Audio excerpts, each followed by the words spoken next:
नमस्कार, MP study point में आप सभी का स्वागत है। दोस्तों, जैसा कि आपने थंबनेल में देखा कि नेपाल का सब कुछ खत्म हो रहा है, आखिर हम कहां जाएंगे।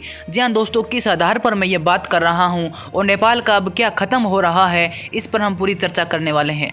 दोस्तों, जैसा कि हम सब जानते हैं कि नेपाल अपनी प्राकृतिक सुंदरता के लिए जाना जाता है, नेपाल अपने पर्यटन के लिए जाना जाता है और इसीलिए देश और विदेश से लोग घूमने फिरने के लिए, इंजॉयमेंट करने के लिए, अपनी छुट्टियों का समय बिताने के लिए नेपाल में आते हैं। क्योंकि दोस्तों, नेपाल की जो प्राकृतिक सुंदरता है, नेपाल में जो पर्यटन स्थल है, ये दुनिया में और कहीं पर भी हमें देखने को नहीं मिलेंगे। क्योंकि नेपाल एक ऐसी जगह है जहां पर आने के बाद लोगों का वापस जाने का मन नहीं करता। लेकिन दोस्तों, अब समस्या ये है कि धीरे धीरे करके ये जो पर्यटन है, ये जो नेपाल की प्राकृतिक सुंदरता है, ये कम पड़ती जा रही है, खत्म होती जा रही है। क्योंकि दोस्तों, नेपाल के अधिकांश पर्यटक स्थलों का अब शहरीकरण होना शुरू हो गया है। जी हाँ दोस्तों, प्राकृतिक साधनों को घर और आधुनिक उपकरणों में बदला जा रहा है। जो प्राकृतिक चीजें हैं उनको तोड़ फोड़ कर अब शहरीकरण में बदला जा रहा है और इस प्रकार नेपाल का जो प्राकृतिक दृश्य है वो अब खत्म होता जा रहा है और नेपाल की जो हरियाली है, नेपाल की जो सुंदरता है,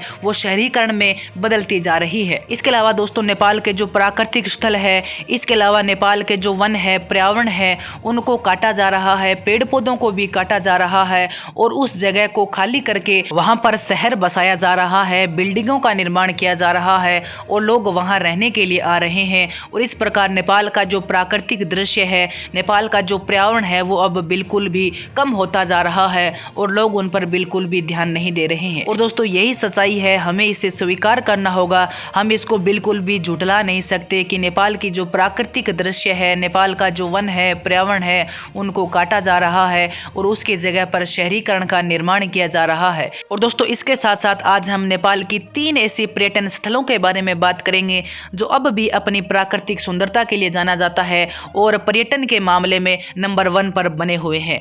और दोस्तों, नेपाल की ये जो जगह है, ये नेपाल की शान कही जाती है। तो चलिए दोस्तों, मैं आपको बताता हूँ कि 3 ऐसी कौन सी जगह है जिन्हें नेपाल की शान कहा जाता है, पर्यटन के मामले में नंबर 1 पर बने हुए हैं।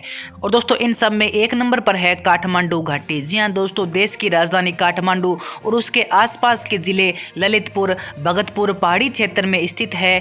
3 जिलों की घाटी जंगल, नदियां, झरनों और विभिन्न सांस्कृतिक महत्व से भरी पहाड़ियों से भरी हुई है, जो पारिस्थितिक घटक के लिए विभिन्न प्रकार के गंतव्य प्रदान करती है। जी हाँ दोस्तों, पर्यटन के मामले में काठमांडू घाटी 1 नंबर पर बनी हुई है और यहाँ पर्यटन के लिए, घूमने फिरने के लिए काफ़ी स्थान है और आप यहाँ से अपने दिन की शुरुआत कर सकते हैं, जहाँ कोई भी उनकी जीवन शैली, प्राकृतिक और परंपराओं के बारे में जान सकता है। इसके अलावा दोस्तों, शिवपुरी नागार्जुन राष्ट्रीय उद्यान भी काठमांडू घाटी की शोभा बनी हुई है और यहाँ पर पर्यटन के लिए काफ़ी प्रसिद्ध स्थल है। इसके अलावा दोस्तों, यहाँ पर पहाड़ियाँ हैं, चोटियाँ हैं, जहाँ कोई भी काठमांडू घाटी के अद्भुत दृश्य को देख सकता है।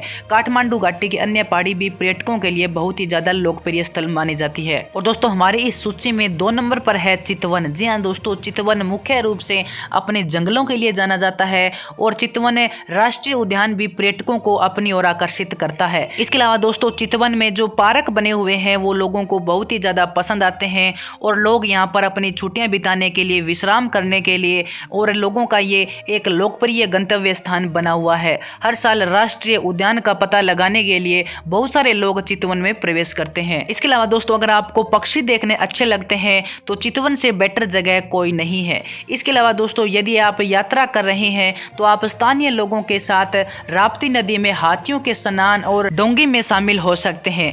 पर्यटकों को उनके पारंपरिक नृत्य, खाद्य पदार्थ और उनकी संस्कृति का आनंद लेने के लिए हमेशा देशी लोगों यानी थारू लोगों द्वारा स्वागत किया जाता है।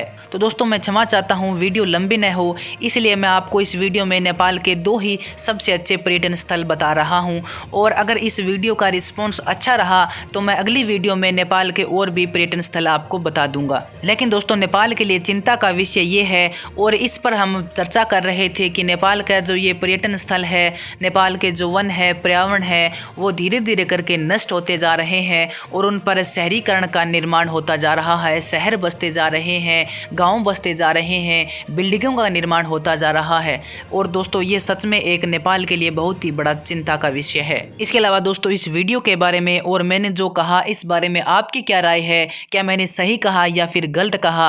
आप मुझे कमेंट बॉक्स में जरूर बताएं। तो दोस्तों, आज की वीडियो में इतना ही। मिलते हैं अगली वीडियो में एक नई अपडेट के साथ।